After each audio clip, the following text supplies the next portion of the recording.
हमें हमें यहाँ क्यों बांध के रखा है तुमने?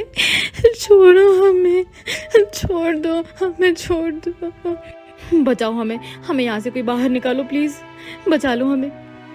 चारों लड़कियां जोर जोर से चिल्लाने लगती हैं और वो सपेरा लगातार बीन बजाए जा रहा था। थोड़ी देर बाद सपेरा बीन बजाना बंद कर देता है। इन लड़कियों में भी वो नागिन नहीं है राकेश रोहन। वापस गांव जाकर उस नागिन को तलाश करो। वो नागिन कैसे भी करके हमारे हाथ लगना ही चाहिए। अब इन लड़कियों का क्या करें? इन्हें भी बाकियों की तरह ले जाकर बंद कर दो काल कोठरी में। चारों लड़कियां जोर जोर से चिल्लाने लगती हैं। आखिर कौन है ये रमेश सपेरा और वो किस नागिन की बात कर रहा है और ये लड़कियां कौन है? तो ये सब जानने के लिए हम चलते हैं इस कहानी के पिछले मोड़ पर। भागलपुर गांव में कोमल नाम की एक गरीब लड़की अपने गरीब माता पिता दर्पण और दामिनी के साथ एक छोटे से घर में रहकर अपना जीवन बसर कर रही थी।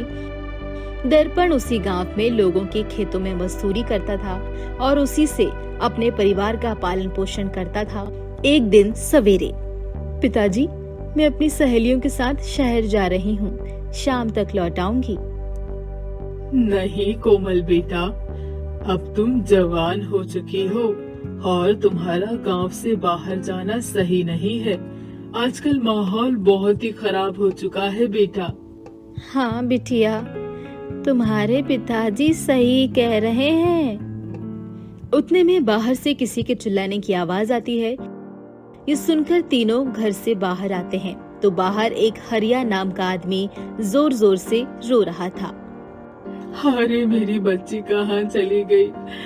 अरे मैं तो बर्बाद हो गया रे। किसी ने मेरी बेटी अनीता को अगवा कर लिया। कहाँ गई मेरी बच्ची? ये सुनकर वहाँ गांव के काफी सारे लोग जमा हो जाते हैं। क्या बात है हरिया, क्या हुआ तुम्हारी बेटी को? दर्पण भाई, कल रात से मेरी अनीता बिटिया लापता है। कहकर गई थी अपनी सहेली के घर जा रही है और कल से अब तक घर लौटकर नहीं आई।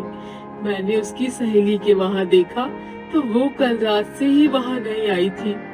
कब से मैं उसे ढूंढ रहा हूँ पर वो कहीं नहीं मिल रही।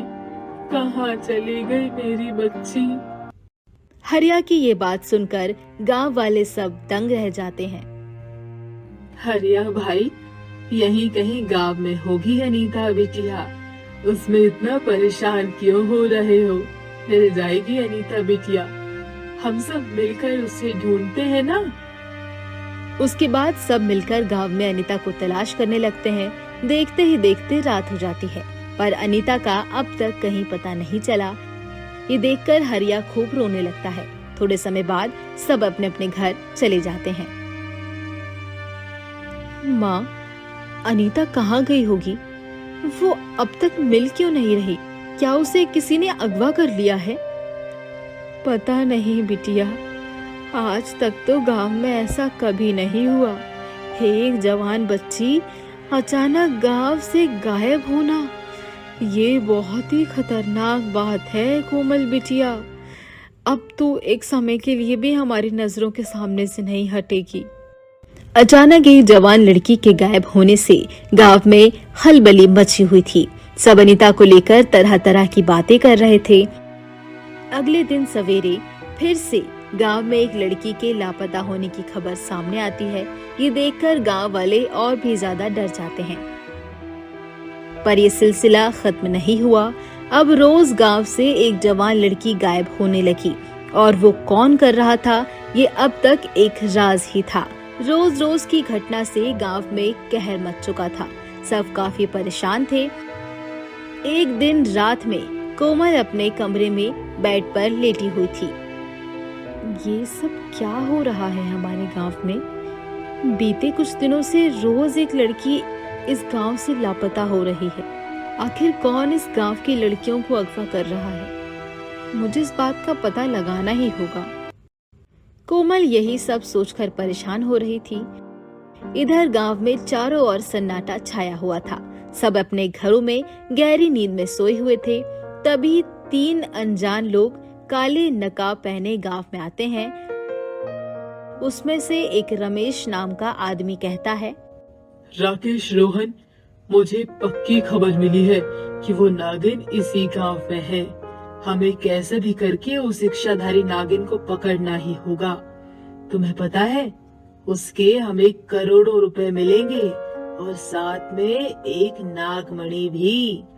उस इच्छाधारी नागिन की एक पहचान है, उसके बाल बहुत ही काले और बड़े हैं। अगर ऐसी कोई लड़की गांव में दिखाई दे तो तुरंत उसे पकड़ लेना। मालिक, आपको कोई गलत खबर तो नहीं मिली?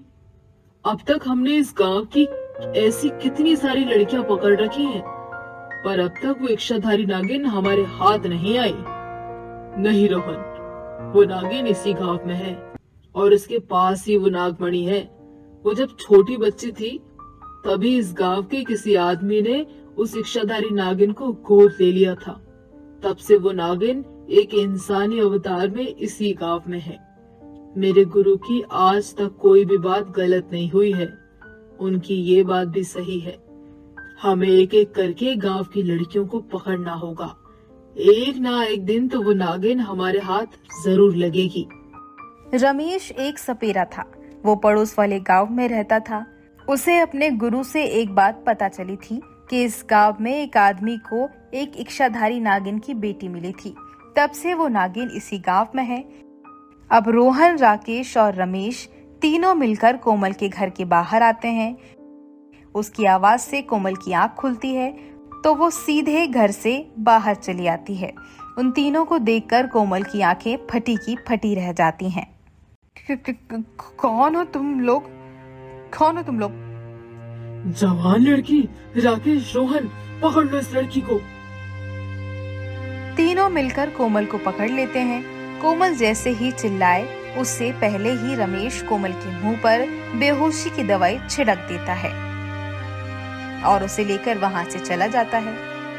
कोमल की आंख खुलती है तो वो देखती है कि वो गांव की कई सारी लड़कियों के साथ रस्सी से बंधी हुई थी और उसके सामने वही तीनों खड़े थे। कौन हो तुम लोग और हमें क्यों बांध रखा है? खोलो हमें। रोहन, अब इसे आजमा कर देखते हैं। तभी रमेश सपेरा कोमल के सामने बीन बजाने लगता है। बीन की आवाज सुनते ही कोमल अजीब सा बर्ताव करने लगती है। तभी कोमल एक नागिन बन जाती है। ये देखकर सपेरा, रमेश और बाकी सब दंग रह जाते हैं। आखिर मिल गई मुझे नागिन। तभी नागिन कोमल और तेजी से रमेश के पास जाकर उससे हाथापाई करने लगती है। इस हाथापाई में नागिन कोमल रमेश को वहीं जान से मार देती है। ये देखकर रोहन और राकेश वहां से भाग जाते हैं। तभी वहां सारे गांव वाले आ जाते हैं और सब नागिन कोमल को देखकर दंग रह जाते हैं। पिताजी, ये सब क्या है? मैं एक नागिन कैसे? बिटिया, तू हमारी बेटी नहीं है। तू हमें एक जंगल में मिली थी। तेरी माँ एक इच्छाधारी नागिन थी। वो बहुत जख्मी थी। उसी ने हमें तेरी जिम्मेदारी सौंपी थी बेटा। ये सुनकर कोमल हैरान हो जाती है। कोमल बिटिया, तू चाहे जो भी हो, पर अब से तू केवल दर्पण की बेटी नहीं बल्कि पूरे गांव की बेटी है। तूने अपनी जान पे खेलकर हम सारे गांव वालों की बेटियों को बचाया है। हम सदा तेरे आभारी रहेंगे बिटिया। उसके बाद कोमल अपने माता पिता और सब गांव वालों के साथ अपने घर चली आती है और खुशी खुशी एक इंसानी अवतार में पहले की तरह अपना जीवन बिताने लगती है।